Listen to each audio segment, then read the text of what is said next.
আবু যর রাদিয়াল্লাহু তাআলা আনহু বলেন, রাসূলুল্লাহ সাল্লাল্লাহু আলাইহি ওয়াসাল্লাম আমাকে বলেছেন, ক্বালা লি, তিনি আমার জন্য বললেন, মানে আমাকে বললেন, ইয়া আবা যর, হে আবু যর, ইত্তাকিল্লাহা হাইসুমা কুনতা, হে আবু যর, তুমি যেখানেই থাকো না কেন আল্লাহ তাআলাকে ভয় করবা। 2 নম্বর নবীজি বলেন, ওয়া আতবি'is সাইয়্যাতাল হাসানাতা তামহুহা, আবু যর, তোমার দ্বারা যদি কখনো মন্দ কাজ হয়ে যায়, তুমি ভালো কাজ করবা, নেকের কাজ করবা। কেন? তামহুহা, ভালো কাজ নেকের কাজটাকে মুছে, নেকের কাজ মন্দ কাজটাকে মুছে দেয়। 3 নম্বর নবীজি সাল্লাল্লাহু আলাইহি ওয়াসাল্লাম বলেন, ওয়া খালিকিন নাসা বিখুলুকিন হাসানিন, আবু যর, তুমি মানুষের সাথে সদাচরণ করবা, ভালো ব্যবহার করবা। আমার আপনার নবীজি আবু যর রাদিয়াল্লাহু তাআলা আনহুকে এই জায়গায় 3টা গুরুত্বপূর্ণ উপদেশ দিয়েছেন। বুজুর্গানে দিন বলেন, যদিও উপদেশ 3টা, কিন্তু এই 3 উপদেশের আলোকে যদি কোনো ব্যক্তি আমল করে, তার জীবনকে সুসজ্জিত করে, তাহলে ওই ব্যক্তির আল্লাহর হক, তার নিজের হক এবং অন্যান্য সব মানুষের হক আদায় হয়ে যাবে। কিয়ামতে মানুষ সবচাইতে বেশি ধরা পড়বে ইবাদত সংক্রান্ত বিষয় নয়, মুআমালাত, মুআশারাত, লেনদেন, আদান প্রদান, এই হক সম্পৃক্ত বিষয়। কিয়ামতের দিন ইমানদারেরা বেশি ধরা পড়বে ইবাদত সংক্রান্ত বিষয়ের চাইতে হক সংক্রান্ত বিষয়ে বেশি ধরা পড়বে। তাহলে এই নসিহতের আলোকে যদি আমরা আমল করি, 1 নাম্বার হক আদায় হবে কার? আল্লাহ। ব্যক্তির নিজের উপরে নিজের কিছু হক আছে, মানুষ নিজের উপরে নিজে জুলুম করে, ব্যক্তির নিজের হক আদায় হবে। 3 নাম্বার, সব মানুষের হক আদায় করা হবে। এই হক সম্পৃক্ত বিষয়গুলো আদায় হবে এই গুরুত্বপূর্ণ নসিহতে নবীজি জানিয়েছেন। 1 নাম্বার, আল্লাহ তাআলা বলেন, নবীজি বলেন, হে আবু যর, যেখানেই থাকো না কেন ভয় করবা কাকে? তার মানে তুমি মুত্তাকি হয়ে যাও, তাকওয়াওয়ালা হয়ে যাও। রাসূল আকরাম সাল্লাল্লাহু আলাইহি ওয়াসাল্লাম যখনই সাহাবা একরামের সামনে খুতবা দিতেন, ওয়াজ করতেন, নবীজির কোন খুতবা এমন নাই যে যেই খুতবার শুরুতে নবীজি তাকওয়ার কথা বলেন নাই। নবীজি সাহাবা একরামকে যখনই খুতবা দিতেন, ওয়াজ করতেন, জুমার দিন খুতবা দিতেন, খুতবার শুরুতেই নবীজি বলতেন, উসিকুম বিতাকওয়াল্লাহ,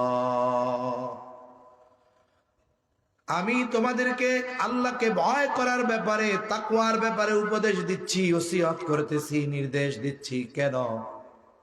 ফাইন্নাহু রাসু কুল্লি হিকমাহ, তাকওয়া হলো সকল হিকমত, সকল প্রজ্ঞার মূল।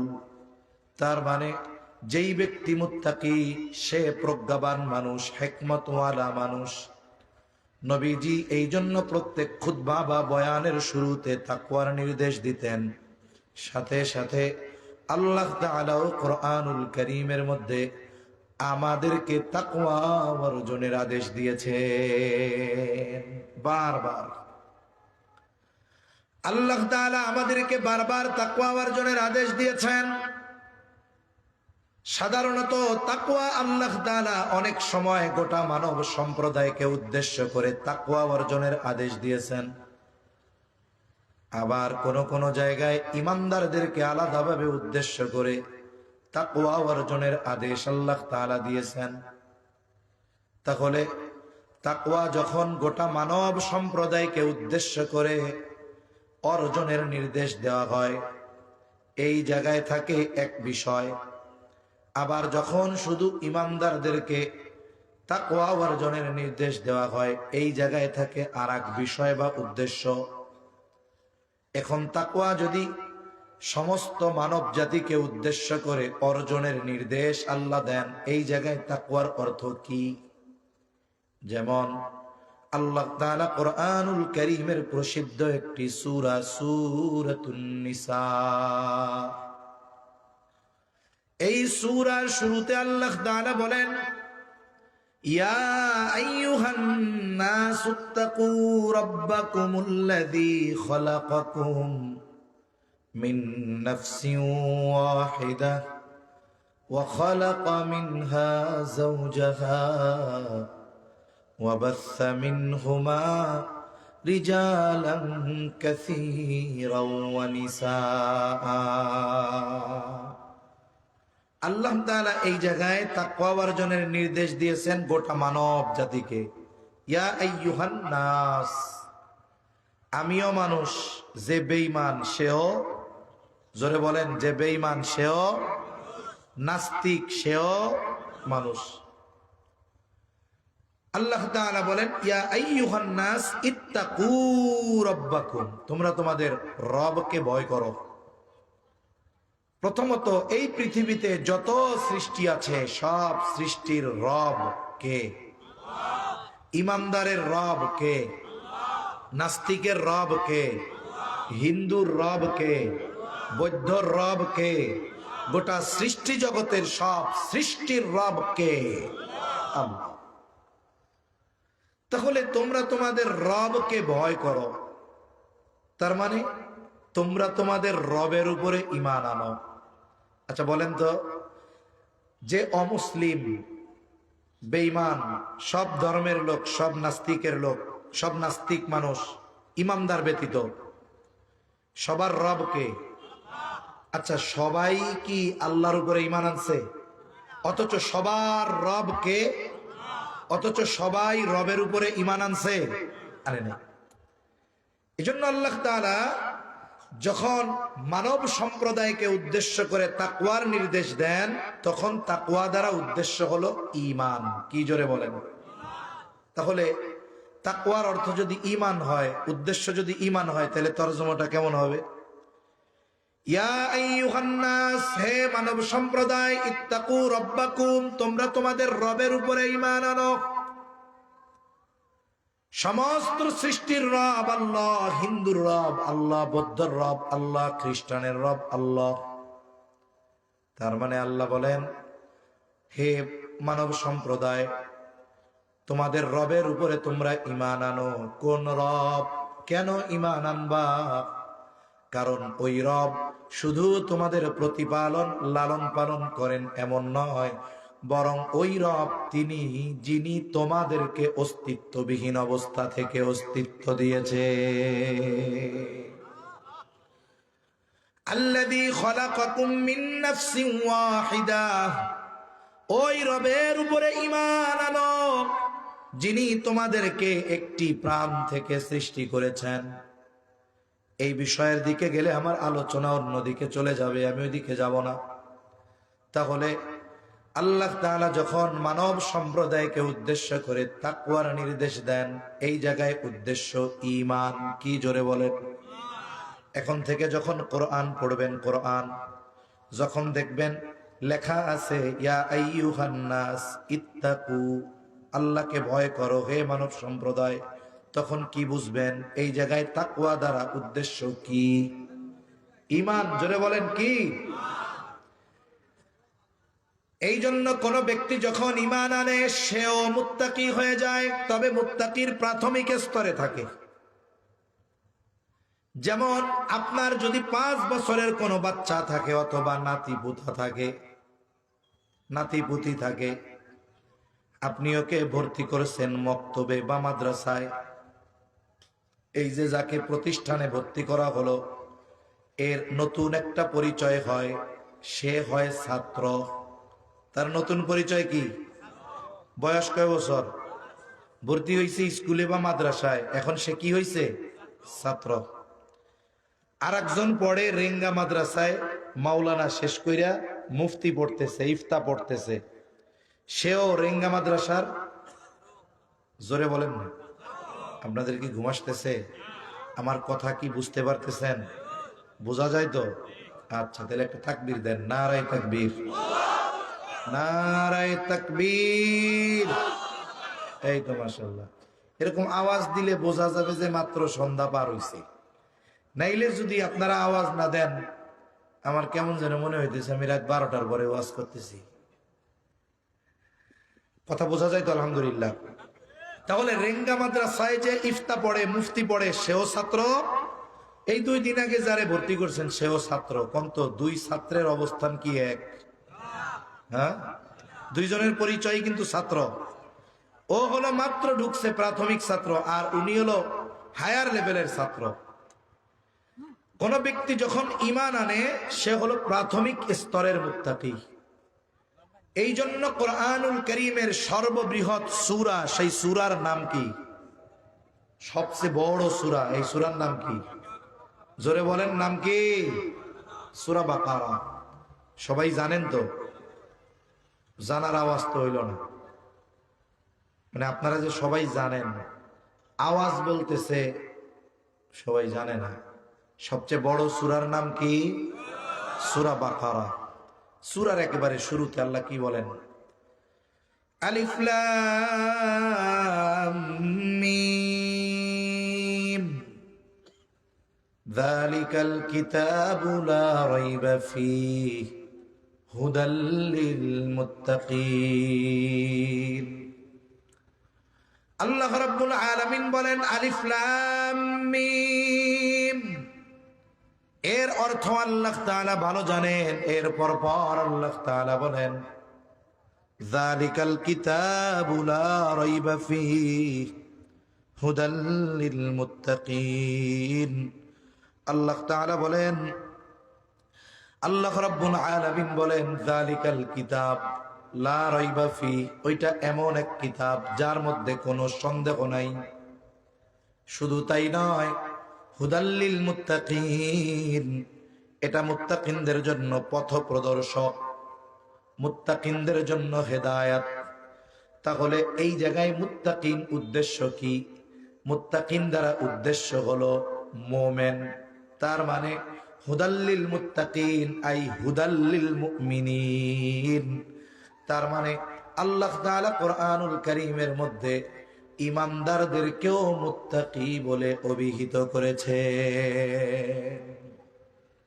তার মানে একজন ব্যক্তি যখন ঈমান আনে সে মুত্তাকির প্রাথমিক অবস্থায় থাকে, প্রাথমিক স্তরে থাকে। ওই যে প্রতিষ্ঠানে ভর্তি হইছে মানে সে ছাত্র, কিন্তু সে প্রাইমারির ছাত্র। আর একজন মাস্টার্স কমপ্লিট করে যে কোনো বিষয়ের উপরে আলাদাভাবে অধ্যয়ন করতেছে, পিএইচডি করতেছে, সে হায়ার লেভেলের ছাত্র।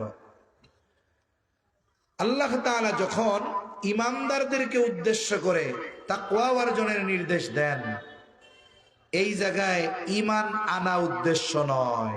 কারণ মানব সম্প্রদায়কে উদ্দেশ্য করে তাকওয়া অর্জনের নির্দেশ দিলে উদ্দেশ্য ঈমান আনা। এখন আমরা তো ঈমান আনছি, আমাদেরকেও আল্লাহ বলতেছেন যে তোমরা তাকওয়া অর্জন করো। তাইলে আমাদেরকে তাকওয়া অর্জন করতে বললেন, এর দ্বারা উদ্দেশ্য কি? এর দ্বারা উদ্দেশ্য আব্দুল্লাহ ইবনে আব্বাস রাদিয়াল্লাহু তাআলা আনহু বলেন, উদ্দেশ্য হলো আল্লাহর আদেশগুলো মানো, নিষেধ থেকে বাঁচো। আল্লাহর আদেশগুলো মানো, নিষেধ থেকে বাঁচো। একজন ব্যক্তি মুত্তাকি হওয়া ছাড়া জান্নাতে যেতে পারবে না। কেন পারবে না? 1 নম্বর, ঈমান আনার মাধ্যমে মুত্তাকি হবে। 2 নম্বর, আল্লাহর হুকুম আহকাম মানার মাধ্যমে তাকে বিনা হিসাবে জান্নাতে যাওয়ার চেষ্টা করতে হবে। কেন? ঈমান আনার দ্বারা যেই মুত্তাকি হলো, এটার দ্বারা সে অনন্তকাল জাহান্নাম থেকে বাঁচার নিশ্চয়তা পেল। কিন্তু ঈমান আনার পরে যেই তাকওয়া অর্জনের আদেশ আল্লাহ দিচ্ছেন, এই তাকওয়া অর্জন করার দ্বারা ক্ষণস্থায়ী জাহান্নাম থেকে বাঁচার সে নিশ্চয়তা পাবে। ঈমান আনার পরে আমাদের কাজ কি? বলে আল্লাহ যেটা আদেশ করেছেন সেটা করা, যেটা নিষেধ করেছেন সেটা থেকে বিরত থাকা। এটাই হলো তাকওয়া। আর যেই মুমিন আল্লাহর আদেশ মানে, নিষেধ থেকে বেঁচে থাকে, সেই হলো মুত্তাকি। এখন ইচ্ছা করলেই একটা মানুষ মুত্তাকি হয়ে যেতে পারে না, কারণ এই তাকওয়া অর্জনের পথে হাজারো বাধা আছে, বিপত্তি আছে, শয়তান আছে, মানুষ শয়তান আছে, দুনিয়ার ওয়াসওয়াসা আছে। এটা তো এক কঠিন পথ। আল্লাহর সব আদেশ মানবো, সব নিষেধ থেকে বিরত থাকবো, মুত্তাকি হব, এটা তো কঠিন কাজ। আল্লাহ তাআলা বান্দার প্রতি বড় ইহসান করেছেন, দয়া করেছেন। আল্লাহ তাআলা বান্দাকে শুধু মুত্তাকি হওয়ার আদেশ দিয়েছেন এমনটা নয়, বরং সাথে সাথে বান্দা কেমনে মুত্তাকি হবে সেই পদ্ধতিও যিনি জানিয়ে দিয়েছেন তিনি কে? আল্লাহ রাব্বুল আলামিন কোরআনুল কারীমের মধ্যে যত আদেশ নিষেধ করেছেন সবগুলো বাস্তবায়নের পদ্ধতিও আল্লাহ তাআলা জানিয়ে দিয়েছেন দুই ভাবে। একটা হলো আদেশ করবার পর কিবা নিষেধ করবার পর ওই আদেশ নিষেধ বান্দা কেমনে নিজের জীবনে বাস্তবায়ন করবে, এটা আল্লাহ বলে দিয়েছেন সরাসরি সুস্পষ্ট। আবার অনেক আদেশ নিষেধ আছে যেগুলো করেছেন কিন্তু পদ্ধতিটা সরাসরি বলেন নাই, সূত্র দিয়ে দিয়েছেন। তাহলে কোরআনুল কারীমে যত আদেশ নিষেধ আল্লাহ করেছেন এগুলো পালনের পদ্ধতিও আল্লাহ বলে দিয়েছেন। তবে দুই সিস্টেমে, একটা হলো সরাসরি বলে দিয়েছেন আর একটা হলো ইঙ্গিত দিয়ে দিয়েছেন। দুইটা বিষয়ের যদি উদাহরণ আমরা সামনে আনি বুঝতে সহজ হবে। ঈমানের পরে সবচাইতে গুরুত্বপূর্ণ ইবাদত হলো নামাজ। নামাজ কত গুরুত্বপূর্ণ ইবাদত! কোরআনুল কারীমের মধ্যে আল্লাহ তাআলা ৮২ জায়গায় নামাজের কথা বলছেন। কয় জায়গায়? আরো জোরে। ৮২ জায়গায়। ওলামায়ে কেরাম আছে, জিজ্ঞাসা করবেন হুজুর আল্লাহ তো নামাজের আদেশ দিয়েছে কোরআনে, আমরা যে নামাজ পড়ি ফজরের ২ রাকাত সুন্নাত কিবা ফরজ যেইভাবে পড়ি, তাকবীরে তাহরিমা থেকে নিয়ে একেবারে সালাম ফেরানো পর্যন্ত যত মাসলা মাসাইল আছে, সারা দুনিয়ার উলামায়ে কেরামকে যদি শুধু কোরআন হাতে দিয়ে বলা হয় ২ রাকাত নামাজের যত মাসলা মাসাইল আছে শুধুমাত্র কোরআন থেকে, নবীজির হাদিস ধরা যাবে না, নবীজির সুন্নাহর কাছে যাওয়া যাবে না, শুধু কোরআন থেকে ২ রাকাত নামাজের সব মাসলা মাসাইল গুলো বের করে দেন, কিয়ামত পর্যন্ত যদি হায়াত দেওয়া হয় আমার আপনার নবীর সিরাত বাদ দিয়ে, সুন্নাত বাদ দিয়ে শুধুমাত্র কোরআন থেকে ২ রাকাত নামাজের পদ্ধতি বের করা সম্ভব নয়। অথচ নামাজের আদেশ দিয়েছেন কে? জোরে জোরে কে দিয়েছেন? আছে কোথায়? কোরআনে। আছে কোথায়? নামাজের আদেশ আল্লাহ দিয়েছেন, এটা কোরআনে আছে, কিন্তু নামাজ কিভাবে পড়বো এ পদ্ধতি কোরআনে নাই। আসেনি? নাই। এখন আদেশ তো আল্লাহ করার পরে আদেশ বাস্তবায়নের পদ্ধতি আল্লাহ বলে দেয়। বলছে? বলে হ্যাঁ বলছে। আদেশ করেছেন নামাজের কে? বান্দা কি করবে? আল্লাহর আদেশের আনুগত্য করবে। কি করবে? ইতাআত করবে। কার আদেশের আনুগত্য করবে? এখন আমরা বললাম আল্লাহ আপনি তো আদেশ করলেন নামাজের, এখন এই আদেশের আনুগত্য কেমনে করব? এই আদেশ বাস্তবায়ন কেমনে করব? আমার মালিক আমাদের রব জবাব দিয়ে বলেন বান্দা পেরেশানি কইরো না, নামাজের আদেশ দিয়েছি, এই আদেশের আনুগত্য কোন পদ্ধতিতে করবা, কেমনে করবা আমি আল্লাহ কোরআনে স্পষ্টভাবে বলি নাই, তবে বাদও রাখি নাই। আল্লাহ তাআলা বলেন মান ইউতিইর রাসূল ফাকাদ আতাআল্লাহ, যে রাসূলের আনুগত্য করলো সে আনুগত্য করলো কার? জোরে বলেন না কার? এখন বলেন আমার সাথে, নামাজের আদেশ দিয়েছেন কে? এই আদেশের আনুগত্য করতে হবে কি হবে না? কেমনে করব? এই আনুগত্য রাসূলের থেকে শিখবো কেমনে নামাজ নামক এই আদেশের আনুগত্য করতে হয়। সেই জন্য আমার আপনার নবীজিও বলেন সল্লু কামা রাআইতুমুনি উসাল্লি, তোমরা নামাজ পড়ো কিভাবে পড়বা? আমাকে যেভাবে পড়তে দেখো সেইভাবে পড়ো। তার মানে আমাদেরকে নামাজের আদেশ দিয়েছেন আল্লাহ, আর আমাদেরকে ওই নামাজ পড়ার পদ্ধতি শিখিয়েছেন মুহাম্মাদুর রাসূলুল্লাহ সাল্লাল্লাহু আলাইহি ওয়াসাল্লাম। আমাদের দেশে সময়ের সাথে সাথে নতুন অনেক ফিতনার আবির্ভাব ঘটতেছে। এর মধ্যে একটি ফিতনার নাম আহলে কোরআন ফিতনা, হাদিস অস্বীকারীদের ফিতনা।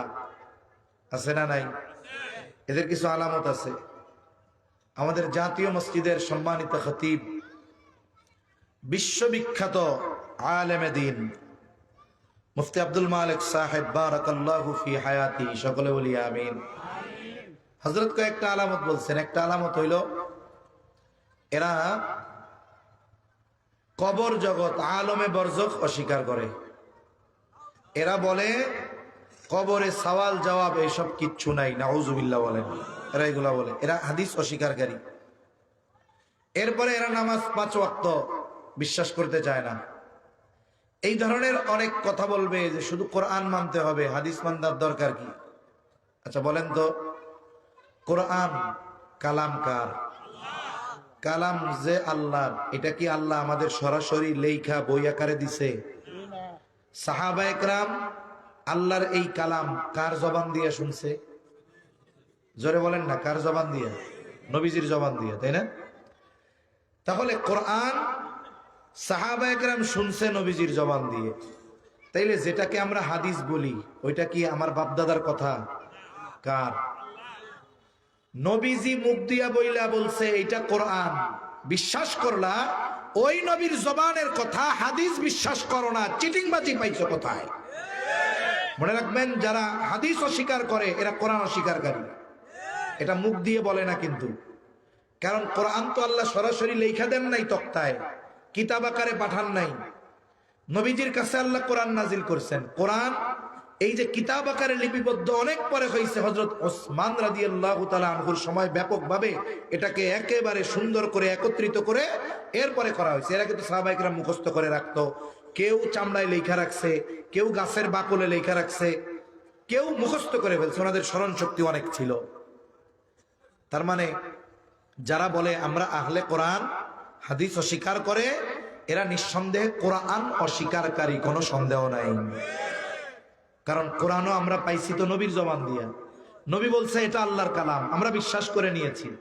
তাইলে ওই নবীর কথা বিশ্বাস কইরা কোরআনরে বিশ্বাস করো, আর ওই নবীর কথা হাদিস এটাকে বিশ্বাস করো না। এ চিটিংবাজি চলবে না। এটা মোটা জ্ঞানের অধিকারী মানে সূক্ষ্ম জ্ঞানের অধিকারী হওয়া লাগে না। এটা একজন সাধারণ মুসলমানই বুঝবে। এগুলো ভণ্ড, বাটপার, এগুলো ভ্রান্ত আকীদা। এজন্য সাবধান থাকতে হবে এগুলো থেকে। আল্লাহ হেফাজত করুক।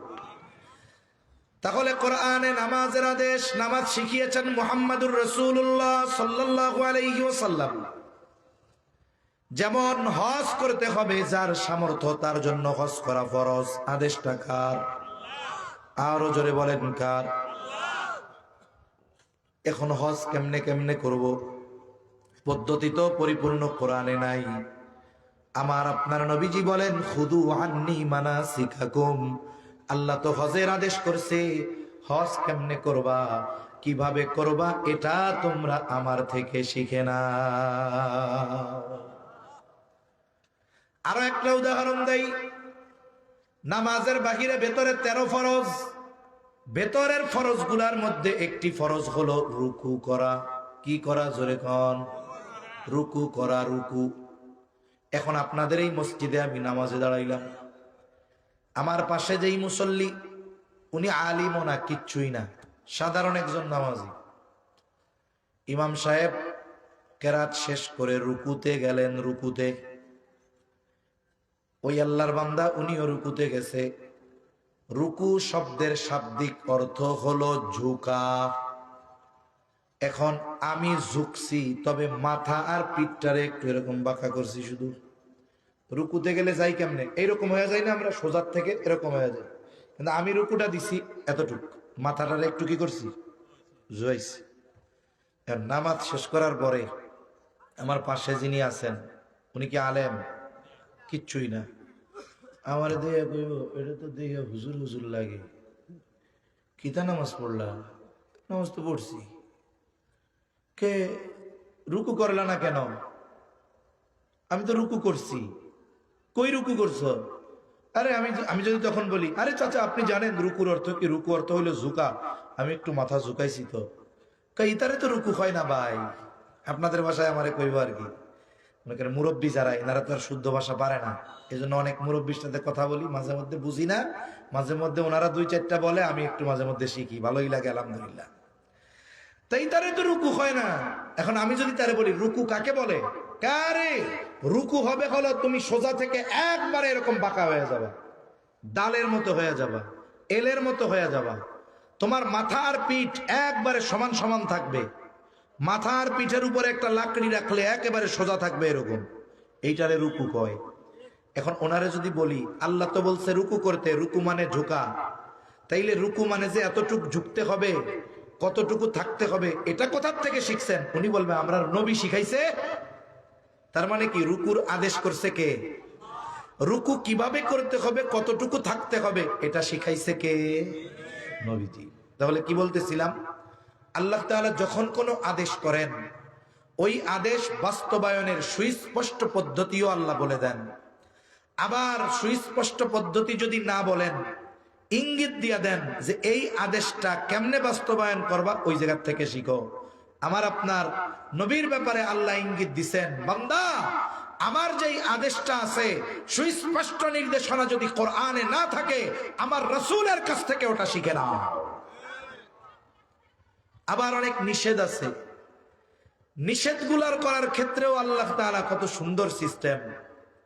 আল্লাহ নিষেধ থেকে বাঁচবা কেমনে, এই পদ্ধতিও আল্লাহ বলে দিয়েছেন। ওদিকে গেলে আমার কথা লম্বা হবে, আমি আমার কথার দিক যাই।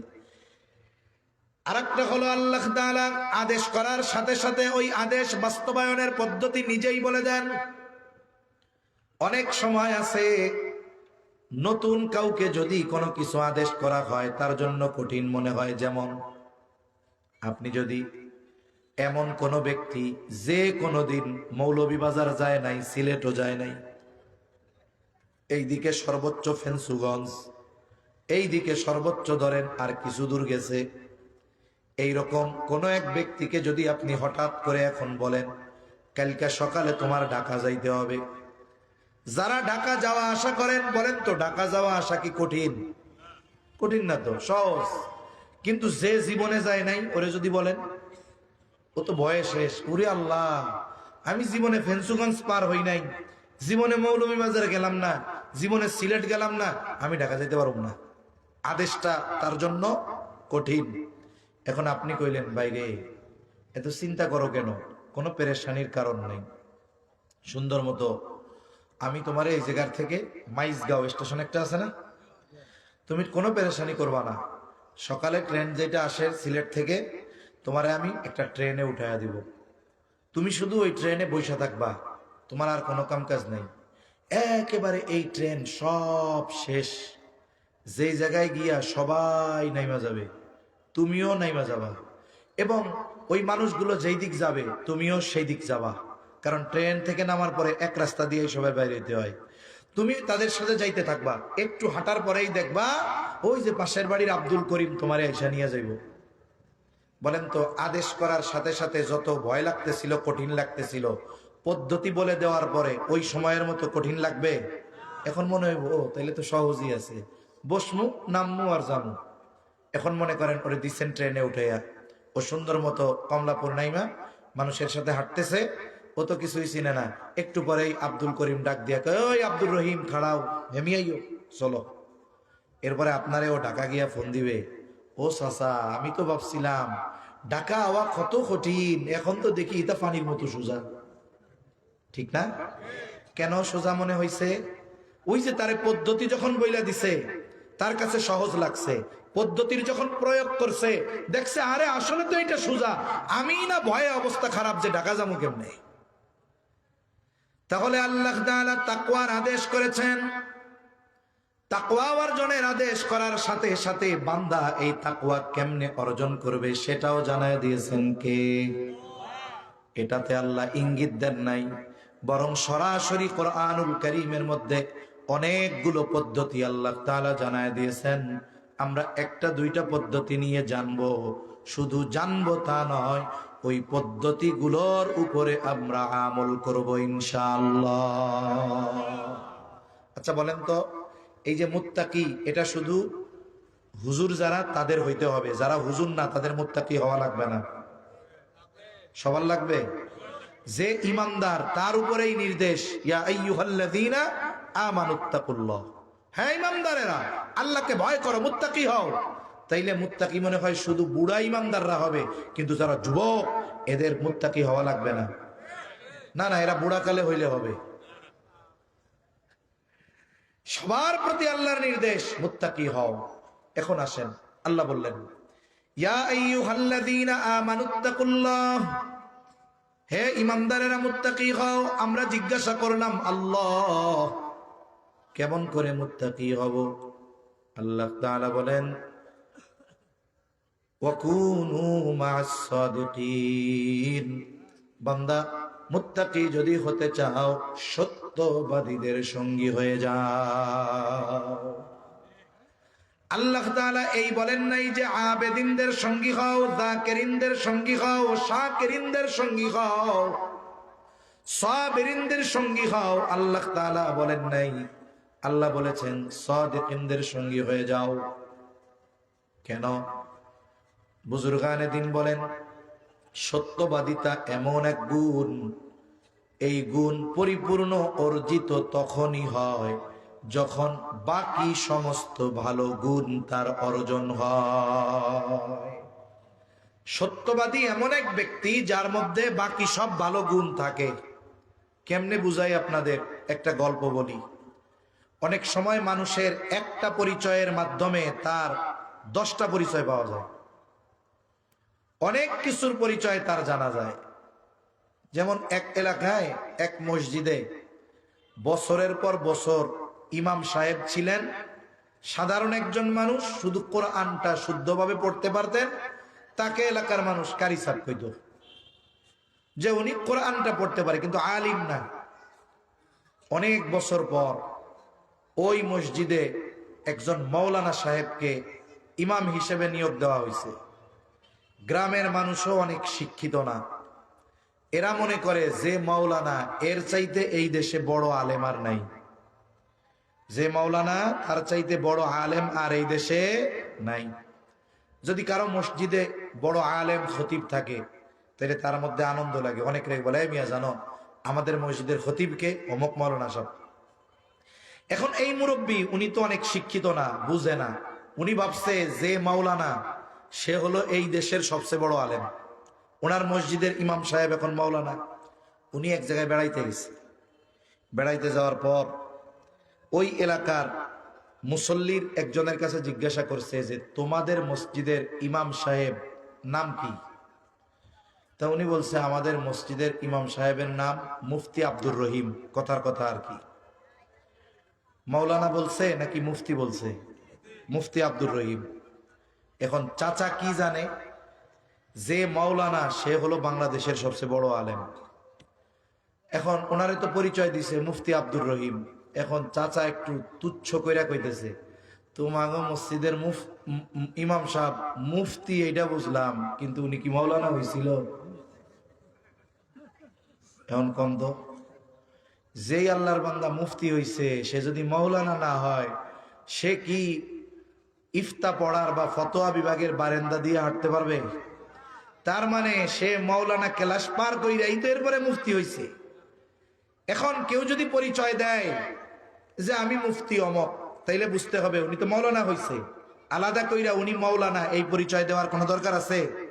যেমন এই জায়গায় অনেকজনের নাম আছে, নামের আগে শুধু মুফতি, মুফতি ওবাইদুর রহমান হুজাইফি।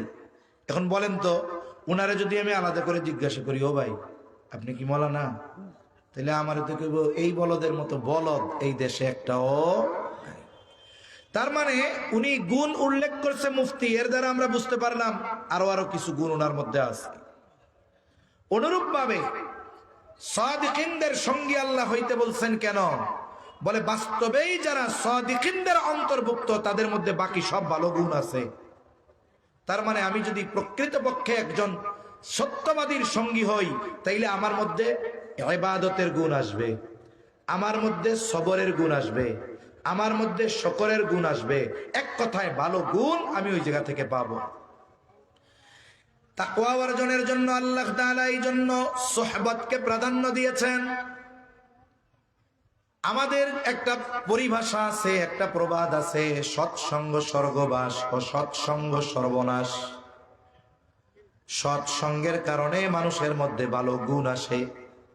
আপনি যদি আতরের দোকানদারের কাছে বসেন, আতর লাগানো লাগবে না, এমনিতেই দেখবেন আপনার পোশাক, আপনার গায়ের মধ্যে আতরের ঘ্রাণ হয়ে যাবে। আবার আপনি নেককার মানুষ, যদি বিড়ি খাওয়া আল্লাহর বান্দার পাশে বসেন, তাহলে কি হইব? মনে করেন একজন চাচা সকালে আসতে ফজরের নামাজে, ভালো মানুষ, নামাজ শেষ করিয়া বের হইছে, চিন্তা করছে শীতের দিন, দোকান থেকে এক কাপ চা খাইয়া এরপরে বাড়িতে যাই। এখন উনি চায়ের দোকানে বসছেন, চা নিছেন, উনি চা খাইতেছেন বিস্কুট দিয়া। আর সমাজে কিছু আল্লাহর বান্দা আছে চা খায় বিড়ি সিগারেট দিয়া, আছে না এরকম? দেখবেন খুব যত্ন কইরা ডান হাতে সিগারেটটা টানে আর বাম হাত দিয়া এক টান বিড়ি খায়, আর ওই ধুমারে চা দিয়া গিলে, আছে না এরকম? মাঝে মধ্যে দেখবেন মনের সুখে এরকম ছাড়ে, আর ডাইনে বামে কেউ থাকলে তারেও মাঝে মধ্যে ফুদিয়া মারে এরকম। এখন আমার চাচা জানতো সুন্দর মতো চাদর টাদর জ্যাকেট ট্যাকেট মাফলার গায়ে দিয়া চা খাইতেছে। এখন ওই লোক সিগারেটও খায়, ধুমাও ছাড়তেছে, ধুমাই গায়ে টায় লাগতেছে। এখন চাচা চা পান খাইয়া বাড়ি গেছে, বাড়ি গিয়া পোশাক টোশাক খুলছে। একটু পরে চাচি আইসা কয়, সি সি সি সি সি সি, আপনি তাহাজ্জুদের নামাজ পড়েন, ফজরের নামাজে আগে আগে যান, এতদিন তো বুঝি নাই ফজর পড়ে আপনি দেরি করে আসেন কেন? আপনি এই বুড়াকালে বিড়ি খাওয়া ধরছেন তাই না? চাচা তো আকাশ থেকে পড়ছে, কয় কি আমি বিড়ি টিড়ি এইসব জীবনেও খাই নাই, এখনো খাই নাই, কোনোদিন খাই নাই। কয় না না না, আপনার জ্যাকেট, আপনার রুমাল, আপনার মাফলার, চাদর সবকিছুর থেকে বিড়ির গন্ধ আসতেছে, আর আপনি কোন যে আপনি সিগারেট খান নাই। আসলে কি চাচা সিগারেট খাইছে? এই দোষটা কেন হইল? সঙ্গর কারণে। মনে রাখতে হবে, অনেক সময় ভালো মানুষ ফেসে যায় খারাপ মানুষের সঙ্গের কারণে, অনেক সময় খারাপ মানুষ ভালো হয়ে যায় ভালো মানুষদের সাথে থাকার কারণে। চুম্বকের একটা গুণ আছে, চুম্বক লোহার চাইতে দুর্বল, মজবুত না, কিন্তু একটা গুণ আছে যে চুম্বক অন্যান্য লৌহজাত দ্রব্যকে আকর্ষণ করতে পারে, নিজের দিকে টানতে পারে। লোহার মধ্যে এই গুণ নাই। লোহা যদি এখন চুম্বকরে মায়ের দিয়ে কয়, ওই তোর ওই গুণ আমারে দে, নাইলে কিন্তু তোরে মাইরা একেবারে টুকরা টুকরা করে ফেলাবো, বলেন তো যতই ক্ষমতা দেখাক না কেন চুম্বকের গুণ লোহা অর্জন করতে পারবে? যদি মস্তানি না দেখাইয়া, অহংকার না করিয়া সুন্দর মতো ওই লোহার টুকরাটা যদি চুম্বকের টুকরার সাথে লাইগা থাকে, চুপ করে বয়া থাকে, এক মাসও লাগবে না। যদি কয়েকদিন লোহা চুম্বকের সাথে লেগে থাকে, ওই চুম্বকটাকে কিছুদিন পর আলাদা করবেন লোহা থেকে। এইবার ওই লোহাটা নিয়ে যখন আর একটা লোহার দিকে ধরা হবে, ওই লোহাটা তখন আর একটা লোহাকে আকর্ষণ করবে নিজের দিকে। এই যে আকর্ষণ করার গুণ লোহা অর্জন করেছে, অহংকার শক্তি আর বিদ্যা বুদ্ধি দিয়ে নয়, বরং সুহবতের মাধ্যমে। এই জন্য সঙ্গর বড় একটা প্রভাব। যেমন মানুষের সাথে আমার সঙ্গ হবে, ওই মানুষের গুণ ভালো হোক কিবা মন্দ আমার মধ্যে আসবে। দেখুন